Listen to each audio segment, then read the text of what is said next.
Hi, and welcome to another classic read aloud. Today we're hopping into the middle of the book Anne of Green Gables by L. M. Montgomery. She has a famous quote about the current month, and so I thought it would make a fun read for today. This is chapter 16. Diana is invited to tea with tragic results. October was a beautiful month at Green Gables. When the birches in the hollow turned as golden as sunshine, and the maples behind the orchard were royal crimson, and the wild cherry trees along the lane put on the loveliest shades of dark red and bronzy green, while the fields sunned themselves in aftermaths. Anne reveled in the world of color about her.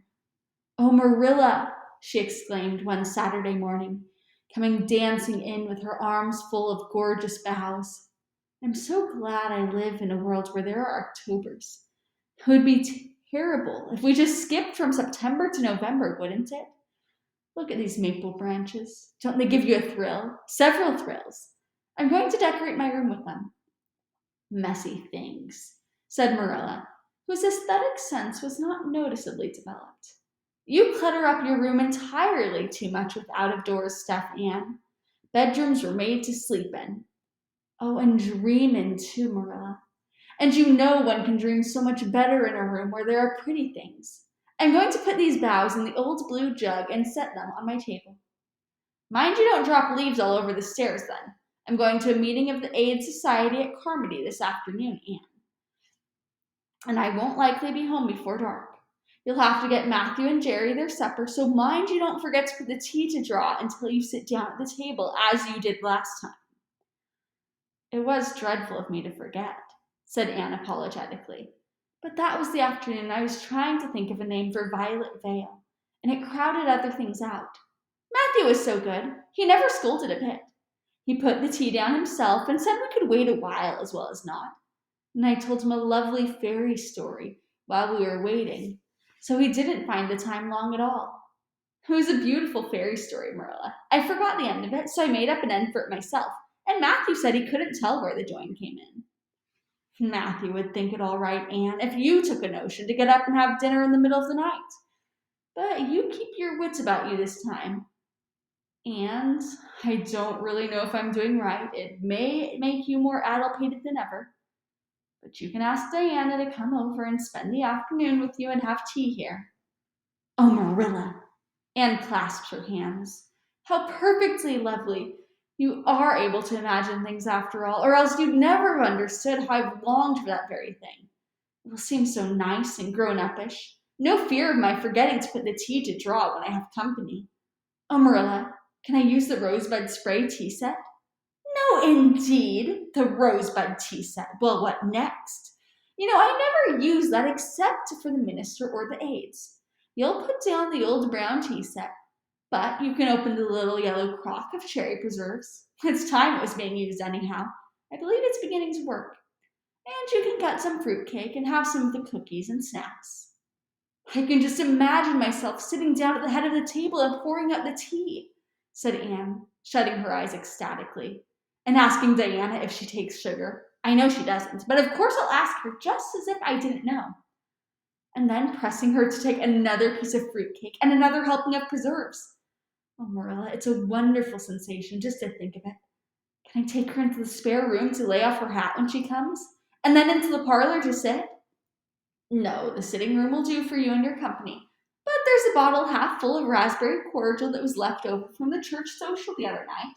It's on the second shelf of the sitting room closet, and you and Diana can have it if you like, and a cookie to eat with it along in the afternoon. For I dare say Matthew will be late coming into tea, since he's hauling potatoes to the vessel." Anne flew down to the hollow, past the Dryad's Bubble, and up the spruce path to Orchard Slope to ask Diana to tea. As a result, just after Marilla had driven off to Carmody, Diana came over, dressed in her second best dress and looking exactly as it is proper to look when asked out to tea. At other times she was wont to run into the kitchen without knocking, but now she knocked primly at the front door, and when Anne, dressed in her second best, as primly opened it, both little girls shook hands as gravely as if they had never met before. This unnatural solemnity lasted until after Diana had been taken to the east gable to lay off her hat, and then had sat for 10 minutes in the sitting room, toes in position. "How is your mother?" inquired Anne politely, just as if she had not seen Mrs. Barry picking apples that morning, in excellent health and spirits. "She is very well, thank you. I suppose Mr. Cuthbert is hauling potatoes to the Lily Sands this afternoon, is he?" said Diana, who had written down to Mr. Harmon Andrews that morning in Matthew's card. "Yes, our potato crop is very good this year. I hope your father's potato crop is good too." "It is fairly good, thank you. Have you picked many of your apples yet?" "Oh, ever so many," said Anne, forgetting to be dignified and jumping up quickly. "Let's go out to the orchard and get some of the red sweetings, Diana. Marilla says we can have all that are left on the tree. Marilla is a very generous woman. She said we could have fruit cake and cherry preserves for tea. But it isn't good manners to tell your company what you are going to give them to eat, so I won't tell you what she said we could have to drink. Only it begins with an R and says C and is a bright red color. I love bright red drinks, don't you? They taste twice as good as any other color." The orchard, with its great sweeping boughs that bent to the ground with fruit, proved so delightful that the little girls spent most of the afternoon in it, sitting in a grassy corner where the frost had spared the green and the mellow autumn sunshine lingered warmly, eating apples and talking as hard as they could. Diana had much to tell Anne of what went on in school. She had to sit with Gertie Pye, and she hated it. Gertie squeaked her pencil all the time, and it just made her, Diana's, blood run cold. Ruby Gillis had charmed all her warts away, true as he lived, with a magic pebble that old Mary Jo from the creek gave her. You had to rub the warts with the pebble and then throw it away over your left shoulder at the time of the new moon, and the warts would all go. Charlie Sloane's name was written up with M. White on the porch wall, and M. White was awful mad about it. Sam Bolter had sassed Mr. Phillips in class, and Mr. Phillips whipped him, and Sam's father came down to the school and dared Mr. Phillips to lay a hand on one of his children again. And Mattie Andrews had a new red hood and a blue crossover with tassels on it, and the airs she put on about were perfectly sickening. And Lizzie Wright didn't speak to Mamie Wilson because Mamie Wilson's grown-up sister had cut out Lizzie Wright's grown-up sister with her bow. And everybody missed Anne so and wished she'd come to school again, and Gilbert Blythe. But Anne didn't want to hear about Gilbert Blythe. She jumped up hurriedly and said, suppose they go in and have some raspberry cordial.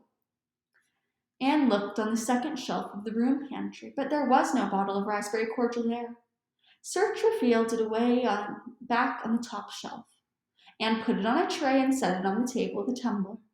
"Now please help yourself, Diana," she said politely. "I don't believe I'll have any just now. I don't feel as if I wanted any after all those apples." That is all for now. If you want to find out why this tea turns into disaster, keep reading. This book can be found on Gutenberg.org. This is Anne of Green Gables, and we also offer it in the library.